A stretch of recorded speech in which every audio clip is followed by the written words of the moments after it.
मेरा वाला वो थानेदार है। ये आपका सारा सामान आ गया। आराम से लिस्ट में मैच कर लो। और मुझे बहुत थकान हो रही है, बहुत मेहनत करा दी आज आपने। वो क्या है ना, जब टीवी बंद पड़ जाता है ना तो उसे ऐसे ऐसे करना पड़ता है, तब वो चालू होता है। तो मन तो यही कर रहा है कि तुझे ऐसे ऐसे करो। माँ, मेरा काम ना बातों से ही हो जाता है, मुझे लातों की नौबत ही नहीं आती। और अब मैं थोड़ा सो जाऊं। कितना काम कराया आपने मुझसे आज। तेरे ऐसे कर दूंगी और लगाऊंगी। बुलबुल, हाँ मासा मैं आ गई। इस बार आपको 3 तो क्या 2 बार भी आवाज नहीं लगानी पड़ी। पहली आवाज में ही मैं आ गई। अच्छी बात है। ये देखो सामान आ गया। माँ, बुलबुल भाभी को क्यों बुलाया? उनका इस सामान से क्या कनेक्शन है? इसकी आरती उतारने के लिए। हाँ। मुंह दिखाई की रस्म है और बुलबुल सारा खाना अपने हाथों से ही बनाएगी, बिना किसी मदद के। अच्छा बुलबुल, मैं जो बोलूंगी वो रट लोगी, या अगर कागज और पेन चाहिए तो वो लिख लो? रट लूंगी मैं। तो फिर अच्छे से रट लो। सूगरे का चूरमा, दाल बाटी,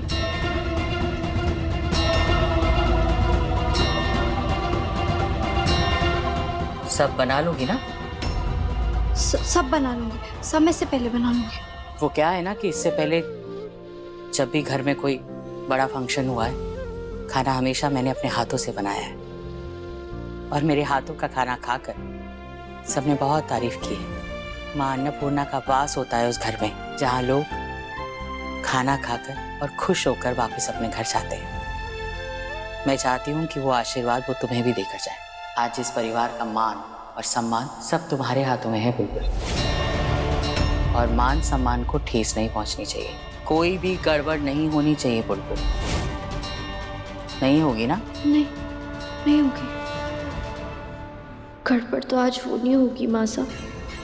मैंने माफ कर दीजिए, लेकिन अगर मैंने इस घर से निकलना है तो आज मुंह दिखाई की रस्म में कुछ भी अच्छा ना होगा। क्या हुआ, बना लोगी ना सब? मैं ये सोच रही थी कि मैं मीठे में क्या बनाऊं। रबड़ी, केसर वाली रबड़ी बना लो। केसर वाली रबड़ी बना लूंगी। अभी आ रही हो? श्योर आप ये सब बना लोगी? उसने कहा ना कि वो बना लेगी तो बना लेगी। और वैसे भी कोई भी उसकी मदद नहीं कर सकता, वो अकेले सब कुछ बनाएगी और अच्छे से बनाएगी। आप चिंता मत करिए मासा, मैं सब कुछ समय से पहले बनाकर रख दूंगी सामने आपके। ठीक है। अच्छा सुन, तू ना ये लेकर वहां जरा, मैं 1 सेकेंड। भाभी, आपको तो खाना बनाने नहीं आता। हाँ क्यों बोला माँ को? कैसे बनाओगे इतना सब कुछ? नहीं आता था वायु भैया, पर अब आता है। जब मैं पगफेरे की रस्म के लिए अपने मायके गई थी ना, तो मैंने सब कुछ सीख लिया था। माँ ने भी सिखाया था, और वो वीडियो होता है ना, वो देख के आ गया। तू इतना जल्दी कैसे सीख लिया? ये तो पॉसिबल ही नहीं। कितना कुछ बनाने को बोला है माँ ने। वीडियो देखकर बना लूंगी। वायु, हाँ माँ, तुझे कहा था ना मैंने, वो लेकर वहां जा तू। वो माँ, आज मैं ना एनर्जेटिक फील कर रहा हूँ, तो मैं सोच रहा था भाभी की थोड़ी हेल्प कर देता हूँ। मैंने तुझे कहा था ना कि बुलबुल को किसी की मदद की जरूरत नहीं है, वो सब काम अपने आप करेगी। तो ठीक है, कोई बात नहीं, चीयर कर दूंगा। गो भाभी गो। 1 सेकेंड। तुझे बहुत मन कर रहा है काम करने का, मदद करने का, तो मेरी मदद कर दे। झालरें लगानी है और थोड़ी सजावट करनी है। चल ये लेकर चल वहाँ। आता हूँ। जल्दी आ। को भाभी को।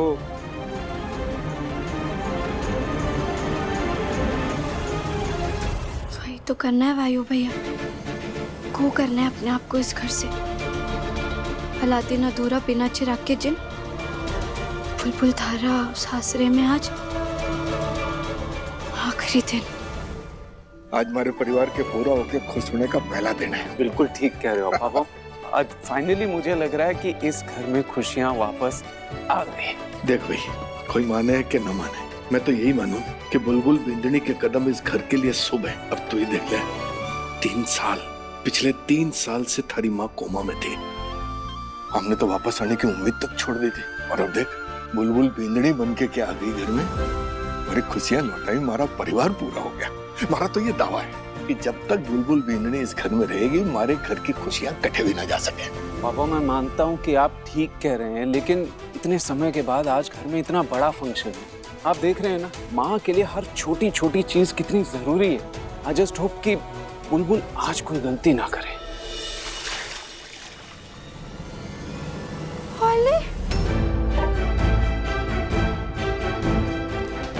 ओले छी, आटा मौसा, आप तुम्हारी जुकाम वाली नाक से भी ज्यादा बह रहे हो। अब मैं क्या करूं?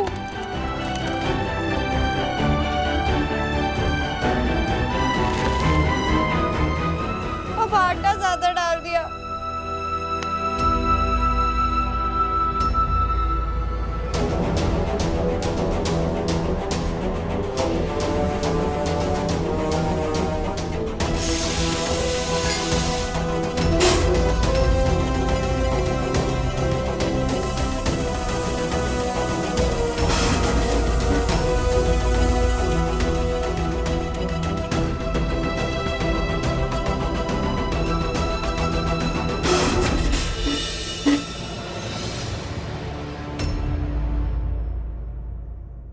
पहली बार बिना दिमाग लगाए सब कुछ वैसा ही हो रहा है जैसा हमारे को चाहिए था।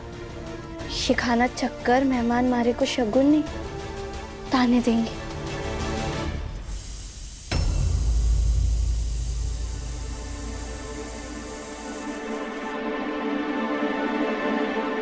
तू रो क्यों रही है बुलबुल? तू तो यही चाहती थी ना कि खाना इतना गंदा बने कि मासा खुद थारे को इस घर से बाहर निकाल दे, ताकि थारे नकली बर्थ सर्टिफिकेट का सच बाहर ना आए। और थानेदार साहब को नाबालिग बीवी से शादी करने के जुर्म में भी सजा नहीं मिलेगी। खुड़की ढेली तो कहती है कि मेहमान भगवान का रूप होते हैं, मैं उन्हें खाली पेट कैसे भेज दूं? नहीं, खाना गंदा नहीं बना सकती। नहीं।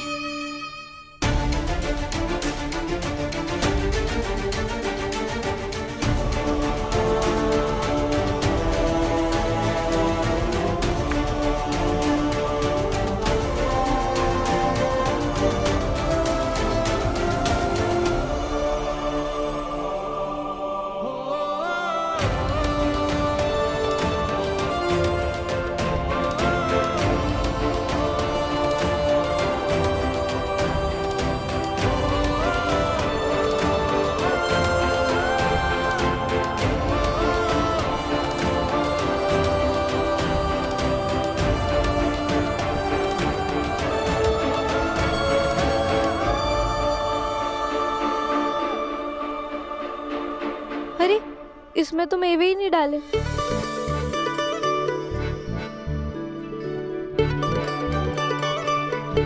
फोन सा, आपका शुक्रिया। सब तो बन गया है और दिखने में भी ठीक ठाक ही लग रहा है। खाटू श्याम जी संभाल लेना, बस इसका स्वाद भी ठीक ठाक ही हो।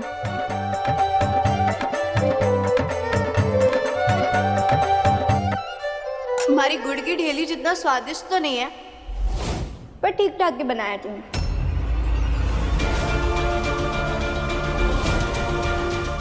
नजर न लगे तुम। तू? मैं? थारे मन की आवाज।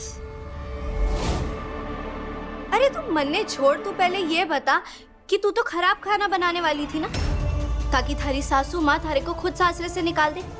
फिर तूने ये अच्छा खाना क्यों बनाया? अगर खाना अच्छा नहीं बनाती तो हमारे सासरे वालों की नाम और इज्जत दोनों मिट्टी में मिल जाता, इसीलिए। पर माँ ये कहती है मेहमान भगवान होते हैं। कभी तू थानेदार सा की भलाई के लिए उन्हें छोड़कर जाने का फैसला करती है, कभी अपने सासरे की इज्जत रखने चल पड़ती है। पति को सजा से बचाना ज्यादा जरूरी है ना। थारा नाबालिग होने का सच बाहर आते ही उनकी वर्दी उनसे छीन ली जाएगी, उन्हें जेल हो जाएगी। उसका क्या? हाँ, आगे कुआ पीछे खाए, ये कैसी मुसीबत आई। थानेदार सा की इज्जत तो हर तरीके से दांव पे लगी है। मैं क्या करूं? मैं कैसे बचाऊं उन्हें? खाना खराब बनने पर थारा नाम ज्यादा खराब होगा, ना कि थारे सासरे वालों का और थानेदार साहब का। और ये बात तो लोग 2-3 दिन में भूल भी जाएंगे। लेकिन अगर तू इस घर से नहीं गई और थारे नाबालिग होने का सच अगर बाहर आ गया तो थानेदार सा की वर्दी पे लगा हुआ दाग कोई नहीं मिटा पाएगा। ना समाज भूलेगा और थानेदार सा तो अपने आप से नजरें भी नहीं मिला पाएंगे। उनका नाम, उनकी शान, उनकी इज्जत सब मिट्टी में मिल जाएगा थारी वजह से। और वो दाग ऐसा होगा कि तू नींबू सोडे से घिस कर भी उस दाग को कभी नहीं निकाल पाएगा। थानेदार सा तो अपनी वर्दी छीनने की बेइज्जती कभी बर्दाश्त नहीं कर पाएंगे थारी वजह से। नहीं, नहीं, क्या करूं मैं फिर?